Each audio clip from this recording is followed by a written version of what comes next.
Welcome back to our news bulletin. The number of COVID-19 cases in Brazil has crossed 1 million after a record 54,771 new infections were reported in the past 24 hours. The death toll in the country is nearing 49,000, with 1,206 fatalities overnight.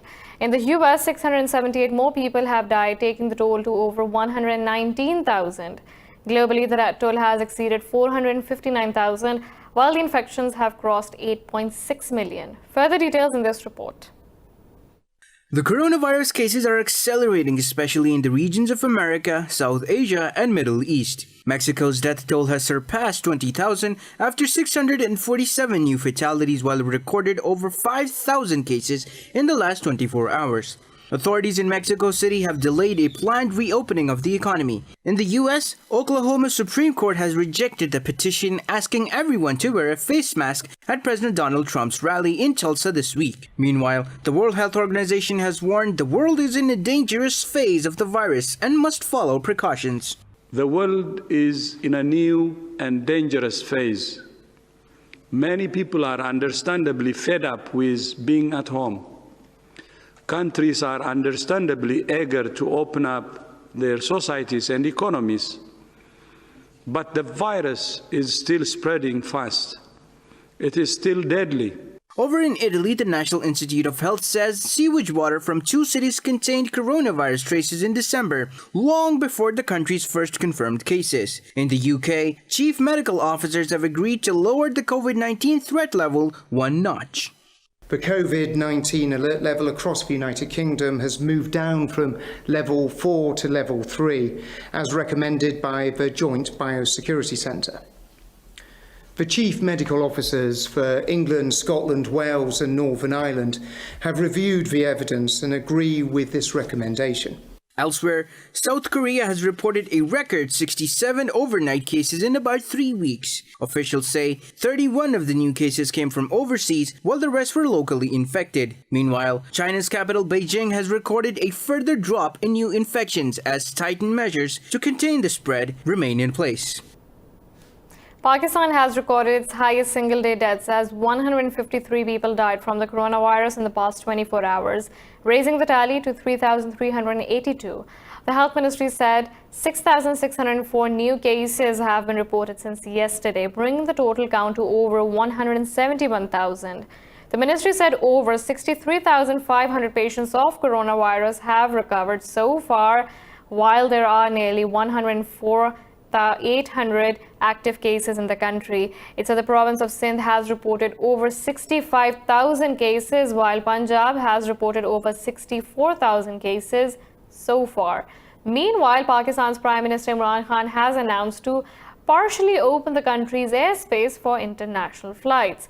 Khan said the decision is being taken for the well-being of overseas Pakistanis who are stuck abroad due to the pandemic. India has recorded its biggest single-day surge in coronavirus cases, with over 14,500 infections reported overnight. The new cases have taken India's total number of infections to over 395,000. India has now become the 8th worst hit country as its death toll rose by 375 to nearly 13,000. Officials say there are over 168,000 active COVID-19 cases in the country. They said the recovery rate from the virus is at 54.12%. The health ministry says major cities like Delhi, Mumbai and Chennai are badly affected. In another news, India's opposition parties have strongly criticized Prime Minister Narendra Modi over the government's failure during a standoff with China in Ladakh. A day after the all-parties conference, prominent opposition leader Rahul Gandhi says Modi has surrendered Indian territory to China. In a tweet, Gandhi asked Modi to tell why and where Indian soldiers were killed. Shiv Sena's deputy leader Priyanka Chaturvedi said the centre must respond to China's claim over Galwan Valley's sovereignty. Modi is facing strong criticism after killing of 20 Indian soldiers during a clash with Chinese forces in Ladakh. It was the biggest military confrontation between India and China in over 5 decades. The Taliban say they are committed to the Doha peace deal signed with the US in February. This comes after CENTCOM Commander General Kenneth McKenzie said the US has fulfilled its obligation by reducing its troops in Afghanistan to 8,600. In an interview, the group spokesman Zabiullah Mujahid said the US should not be concerned as the Taliban were committed to the deal. He said Afghanistan's soil will not be used against anyone anymore. Earlier, General McKenzie said a full US withdrawal from Afghanistan will happen if conditions are right. As part of the deal, the Taliban agreed they will not allow any violent group to use Afghan territory to plan or carry out attacks on the US. The February deal calls for all the US and foreign troops to withdraw from Afghanistan by mid-2021. Pakistan says durable peace in Afghanistan is important to a respectable return of Afghan refugees to their homeland. In a message on the World Refugee Day, Foreign Minister Shah Mahmood Qureshi said Pakistan has been generously hosting millions of Afghans for decades. Qureshi said Pakistan renews its call for adherence to the principle of global burden and responsibility sharing. He said the World Refugee Day is a yearly reminder of the importance of peace, prevention and resolution of conflicts. Qureshi said the devastating impact of COVID-19 has compounded the vulnerabilities of those already displaced by violence and conflicts. The foreign minister said Pakistan looks forward to a positive response to the UNHCR's appeals for Afghan refugees and host communities in Pakistan. Iran has criticized the UK, France and Germany for their opposition to lifting a UN arms embargo set to expire in October. In a tweet, Iranian Foreign Minister Javad Zarif said the E3 must stop public face-saving and admit their failure to fulfill the nuclear deal duties. Zarif described the E3 as accessories to the US and Israel. He said the European powers have failed to fulfill their own JCPOA duties due to total impotence in resisting the US bullying. Zarif said Iran has always behaved with full transparency with the UN nuclear watchdog. Earlier, foreign ministers from Germany, France and the UK said Iran's nuclear program and ballistic missile tests remained a serious concern for Europe. The three countries also opposed the planned lifting of the UN arms embargo. The US says Washington and Moscow will meet in Austria early next week to discuss the future of arms control. The US State Department said Special Presidential Envoy Marshal Belenzia will meet with Russia's Deputy Foreign Minister Sergei Ryabkov. The department said the US has also invited China to join discussions as it wants all three countries to pursue arms control negotiations. President Donald Trump has repeatedly called for China to join the US and Russia in talks on an arms control agreement to replace the New START Accord. China, estimated to have about 300 nuclear weapons, has been rejecting Trump's proposal. Meanwhile, Russia's foreign ministry said Moscow is ready to discuss problems of activities in outer space with the US.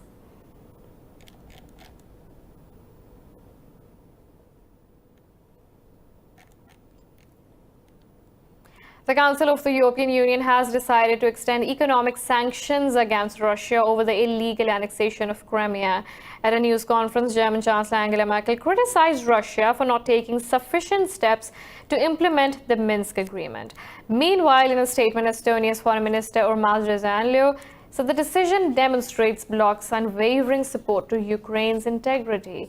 He said the violation of international law has consequences for the aggressor. Rezaanlu said the move is important as Russia is trying to take advantage of the pandemic to deepen its aggression towards Ukraine. The EU introduced sanctions against Russia after the annexation of Crimea in 2014, and the restrictions have been repeatedly expanded since then. China has lamented the UN human rights chief's remarks on Hong Kong, deeming them improper and interference in Beijing's sovereignty. Earlier, Michelle Bachelet had called for China's new Hong Kong law to comply with human rights obligations. In a statement, Beijing's mission in Geneva said Bachelet's comments on a national security law violated the principles of the UN Charter. It said the new legislation for Hong Kong falls within the sovereignty of a state. Meanwhile, the EU has passed a resolution to protest the law, saying it will undermine the one country, two systems principle.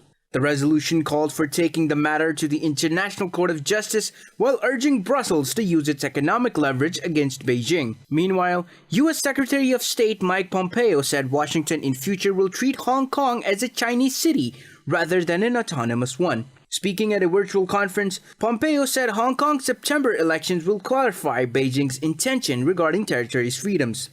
There are a set of elections scheduled for September. We should all watch closely. That's not that far off now.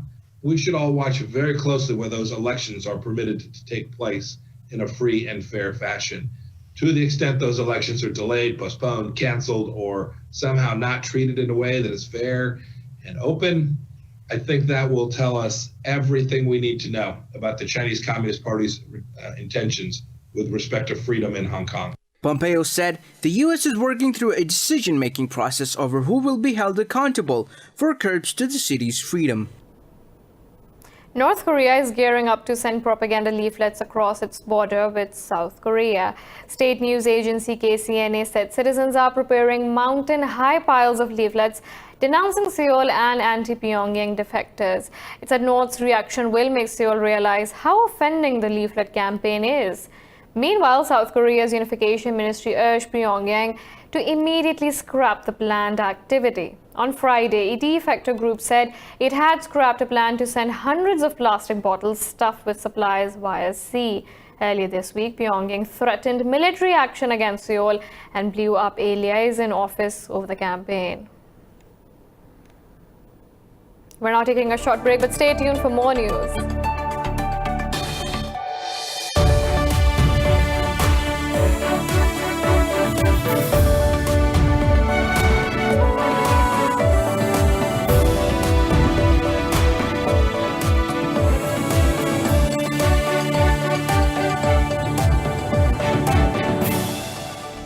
Welcome back.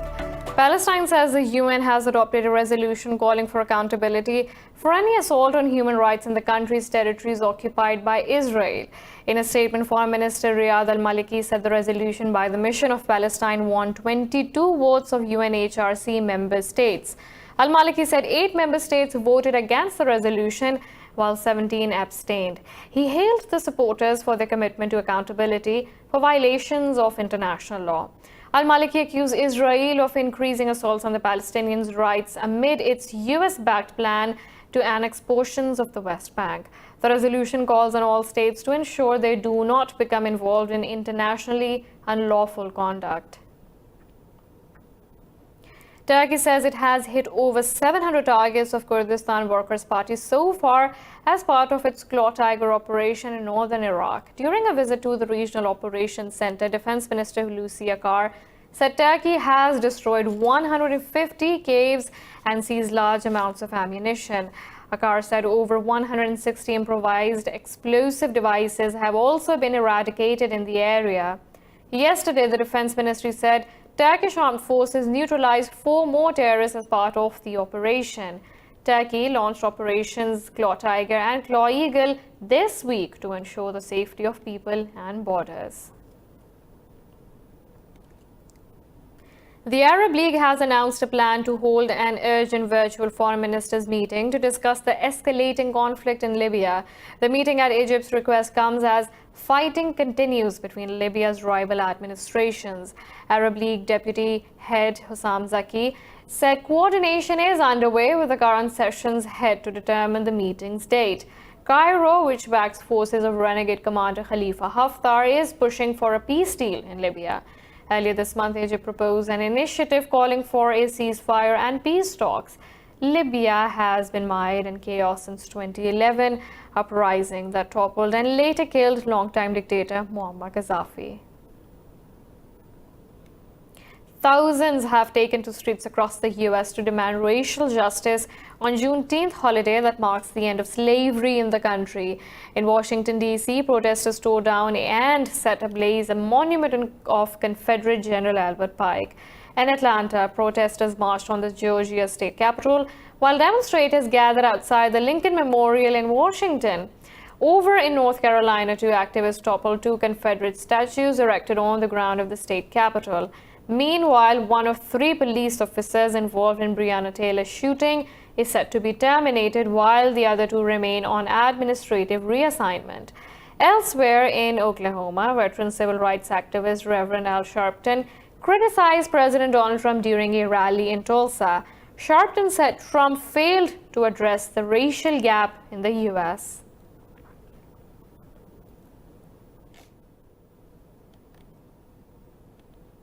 U.S. President Donald Trump says the proposed mail-in voting poses the biggest threat to his re-election. In an interview, Trump said his campaign's legal efforts to block expanded ballot access could determine his political fate. He said if his campaign loses these lawsuits, it will put his re-election chances at risk. Trump also warned the Republican Party not to abandon him, saying the Senate candidates should cast his support base aside at their own peril. The president's remarks come as states across the country are trying to accommodate remote voting due to coronavirus pandemic. Trump's campaign has long argued that widespread mail-in voting will benefit Democrats and invite fraud. The European Parliament has voted to reaffirm the slogan Black Lives Matter while denouncing racism and white supremacy in all its forms. The resolution strongly condemned George Floyd's custodial murder and criticized President Trump for threatening to deploy the army against protesters. It urged EU capitals to denounce the disproportionate use of force and racist tendencies in law enforcement. The bill also prompted EU institutions to officially acknowledge past injustices and crimes against racial minorities. Earlier, the United Nations Human Rights Council unanimously condemned the acts of police brutality and called for a probe into systemic racism. The resolution called for Rights Chief Michelle Bachelet to prepare a report on systemic racism and police violence. In Mali, large crowds have once again poured onto the streets of Bamako, demanding the resignation of President Ibrahim Boubacar Keïta.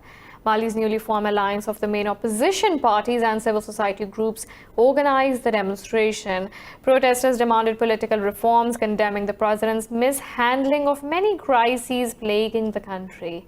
Demonstrators also sang the national anthem and displayed placards bearing anti-government slogans. Militant violence, a tanking economy, and government's alleged corruption have fed anti-Keïta sentiment. Thousands of soldiers and civilians have died, and hundreds of thousands have fled their homes as violence in the country has increased 5-fold since 2016.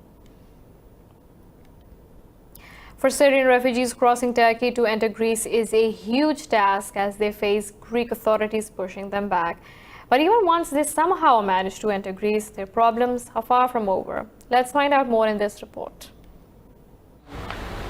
28-year-old Syrian Mohammed Al-Farhan arrived in Greece through a boat from Turkey in 2017 and lives in a tiny apartment in Athens with his wife and 2 kids. He got asylum late in 2019, but his recognized refugee status comes with new responsibilities. Al-Farhan must find a new accommodation and a job because his support programs as an asylum seeker have come to an end. He has to leave his apartment at the end of June. Finding a job is hard enough under the country's current economic situation, but under the lockdown, it is impossible. The thought of having to leave our house, it would be horrible. Very bad for us. We came out of a war that destroyed us emotionally, and leaving the program will destroy us further because we will end up in the street. Imagine being on the streets with your children and your family. In an effort to speed up the asylum process, the government has processed some 23,000 applications in just March and April alone, despite the lockdown. Refugees who have been granted asylum are leaving islands such as Lesbos for Athens. Migration Ministry General Secretary Manos Legatidis says refugees in Athens need to make way for newly arriving asylum seekers. He argues while being asylum seekers, recognized refugees were aware that their assistance will end and they were given time to prepare. βρεθεί ένας τρόπος για να μπορέσουν να τα αποκτήσουν. There needs to be a way for them to deal with their daily lives. The answer is surely not for the state to support them in every aspect of their daily lives. That would be institutionalization, which is what we want to avoid. We want to give them the opportunity to make the next steps in their lives which they have chosen. Family reunification schemes with EU countries and the transfer of unaccompanied minors have picked up after the ease in lockdown last month. But Logothetis says the EU states need to share the burden even further. In Brazil, the lagoons in the seaside capital Rio de Janeiro are filled with couches, toys and tires. Even pandemic could not take the edge of pollution. Up close, the waters are murky, thick with sewage, discarded furniture and old toys. More in this report. The dolphins and sharks leaping and swimming in Rio de Janeiro's Guanabara Bay belie a dangerous problem of contamination. Pollution is an old problem of Brazil that has plagued the Bay and Tijuana and Jacarepagua lagoons. The recent worldwide pause and lockdowns of coronavirus pandemic has less impact on pollution reduction. The recent worldwide pause and lockdowns of coronavirus pandemic has less impact on pollution reduction. Today, it remains littered with garbage, bottles, plastic bags, lids, shoes and tires. Here, because of the lagoon system in the Jacarepagua lowlands, a neighborhood that borders the Jusa lagoon, the problem is garbage and sewage. People have not stopped going to the bathroom because of the pandemic. Now they go more because they are more at home. So the problems remain exactly the same, and unfortunately the garbage is still in the rivers. Fishermen say there is a resurgence in marine life due to lockdown, but the pandemic appears to have made little dent in the pollution. A fisherman, Jesus Coutinho, works on the bay. He believes the coronavirus pandemic has largely helped worldwide environmental efforts. This pandemic, on one hand, killed a lot of people, but on the other hand, it made a good contribution to nature. According to statistics, Tijuana has 6.5 million cubic meters of mud and garbage, which grows with each new rain. This is a garbage deposit where part of the population throws everything into the rivers, and the rivers end up like this. According to the Bahia Viva environmental movement, pollution affects some 100 coastal lagoons of Rio de Janeiro state coast.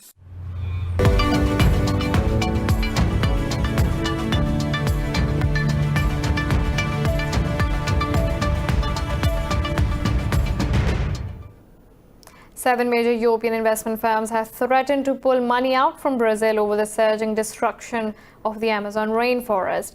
The rising threats from investors show how the private sector is taking global action to protect the world's largest rainforest. The firm said they will divest from beef producers, grains traders, and even government bonds in Brazil if no progress is made on the issue. Deforestation of Brazil's Amazon surged to an 11-year high in 2019 and has risen a further 34% in the first 5 months of 2020. The right-wing populist has weakened environmental protections and called for more mining and farming in the Amazon region. However, Brazil's President Jair Bolsonaro has shrugged off diplomatic pressure on the matter.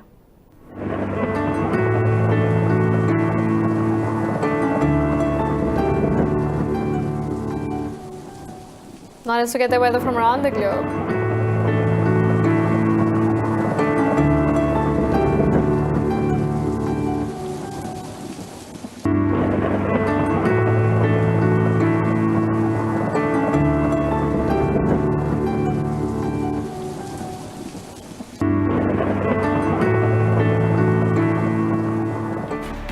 This is all for now. For the latest updates, you can follow us on social media at indus.news.